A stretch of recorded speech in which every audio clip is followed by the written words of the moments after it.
Most people think Jonah ran from a whale. They are wrong. Jonah never ran from a whale. He ran from a city full of people he had already decided did not deserve what God wanted to give them. And the whale, the storm, the darkness, the 3 days in the belly of something he could not escape.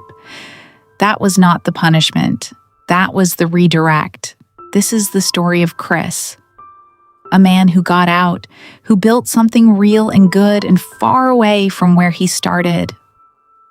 And then heard God say something he was not prepared to hear. Go back. Welcome to Revelation Now, where faith meets real life, and every story reveals God's truth, hope, and purpose.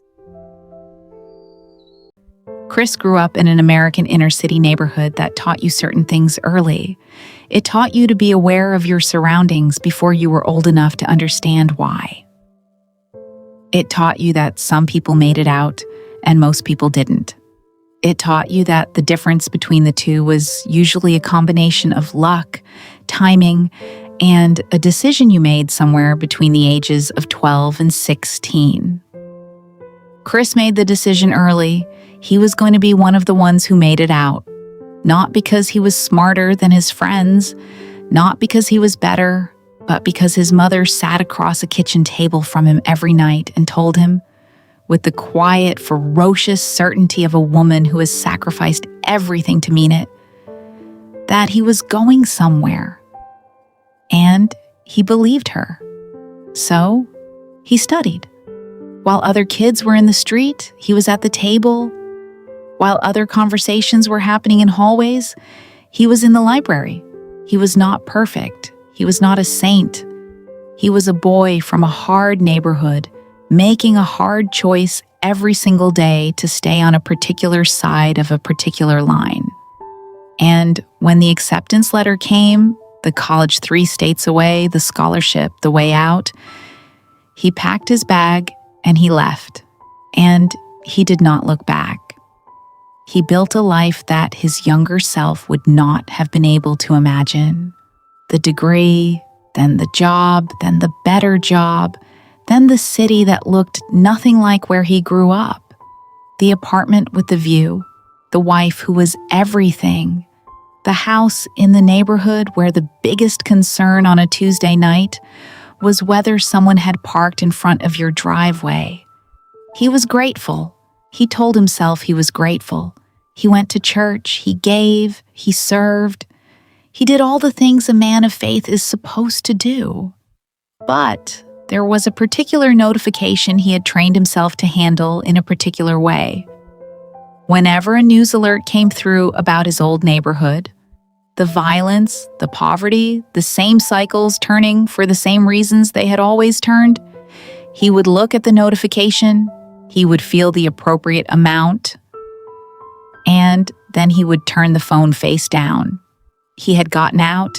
He had done what he was supposed to do. What happened there was not his problem anymore.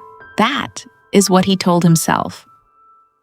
He had been telling himself that for 12 years. The morning it changed started like every other morning. Early, quiet, coffee, Bible. He had been reading through the minor prophets, working through them methodically, checking them off. And that morning he arrived at Jonah. He had read Jonah before. Everyone has read Jonah, the whale, the storm, the plant. He thought he knew what the book was about. But this particular morning, reading it slowly, not to check it off, but because something made him slow down, he saw something he had never seen before. Jonah did not run because he was afraid of Nineveh. Jonah ran because he did not want Nineveh saved. Nineveh was Israel's enemy, a brutal, violent, powerful city that had caused immeasurable suffering to Jonah's people. And God was asking Jonah to go there and give them a chance.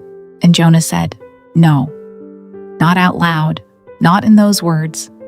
He just got on a boat going the other direction, because sometimes the most eloquent thing avoidance can say is a boat ticket to Tarshish.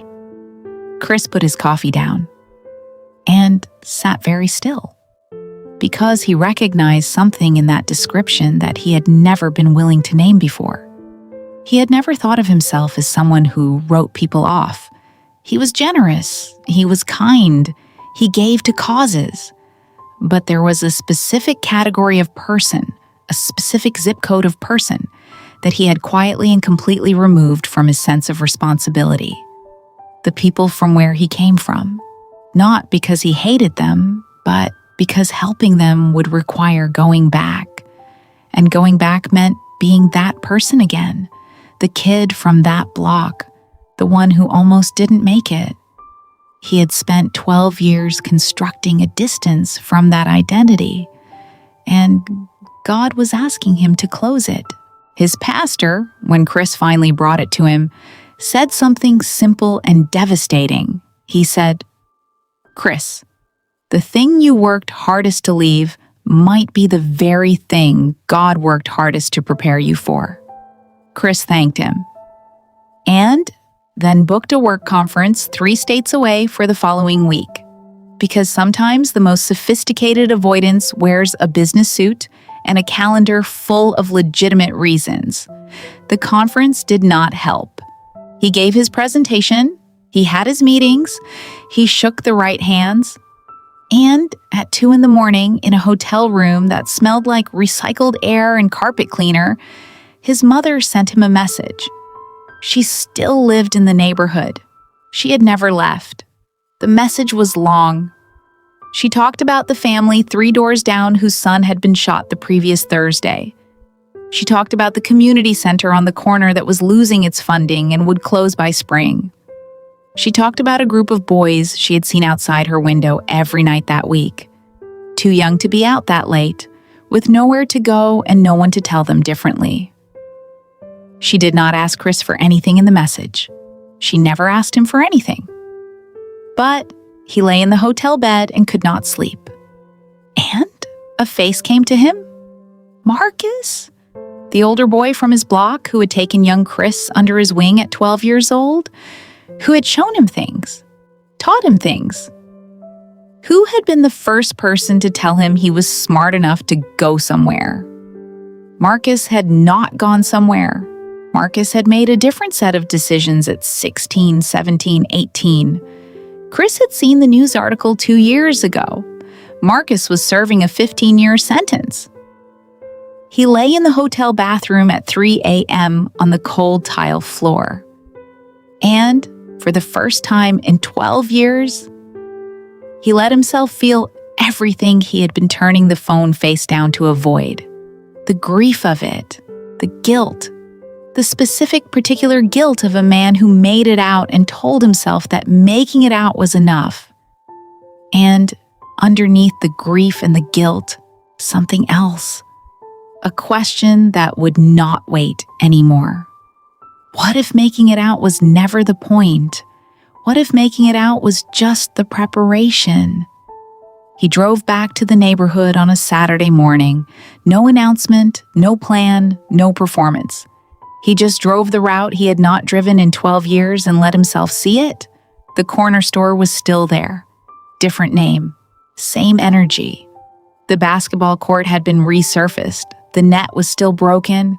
He parked in front of his mother's building and sat in the car for a long time. Then he got out. He went to the community center that his mother had mentioned, the one losing its funding, the one that would close by spring. He walked in wearing his work clothes and feeling entirely out of place.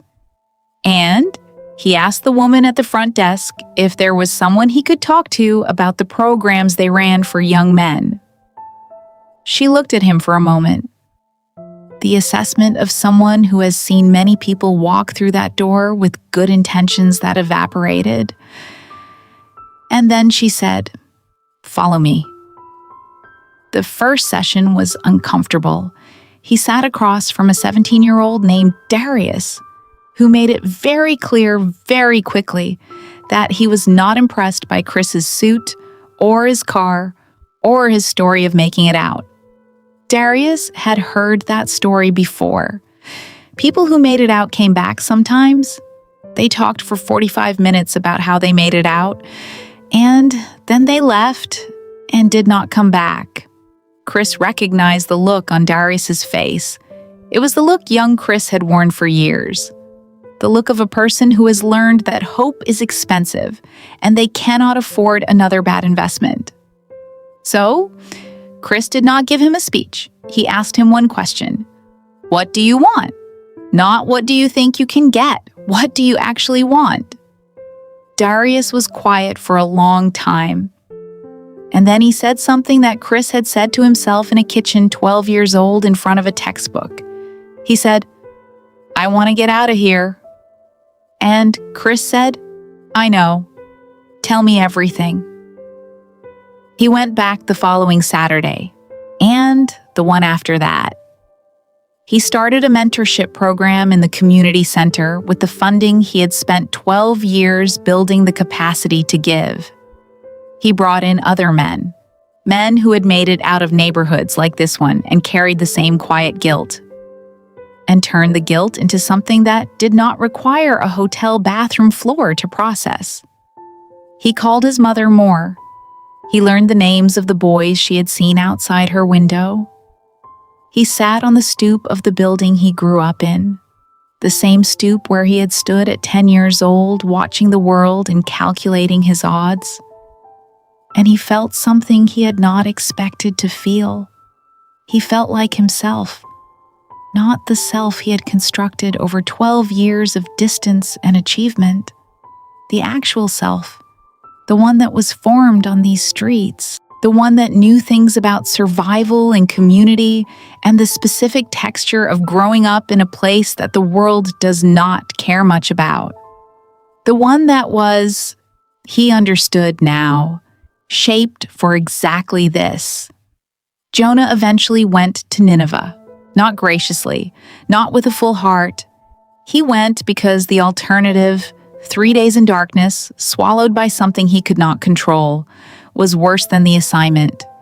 And when he preached, when he finally opened his mouth in the city he despised, the entire city turned, 120,000 people, because the message was never about Jonah. It was about a city full of people that God could see even when Jonah refused to look. And at the end of the book, after the revival, after the miracle, after everything, Jonah sat outside the city and was angry that God had saved them, because Jonah had never really resolved what he felt about these people. He had done the assignment, but his heart had not followed. And God asked him the question that closes the entire book. Should I not be concerned about that great city? It is not a rhetorical question. It is the question God asks every person who has ever gotten out and looked back at where they came from with relief instead of responsibility. Should I not be concerned about the people still there, about the Darius on the corner who has not yet been told that what he wants is actually possible, about the Marcus who needed someone to come back and did not have one, about the 10-year-old on the stoop calculating his odds and needing to see that the calculation is survivable? Maybe your Nineveh is not a neighborhood. Maybe it is a family member you have written off, a community you have outgrown, a conversation you have been avoiding, a person you have decided is too far gone to be worth the effort. The thing about the book of Jonah is that it never tells us how Jonah answered. The book ends with God's question hanging in the air. Should I not be concerned about that great city? And the silence after it is where the reader is supposed to sit, where you are supposed to sit. And ask yourself, is there a city I am running from?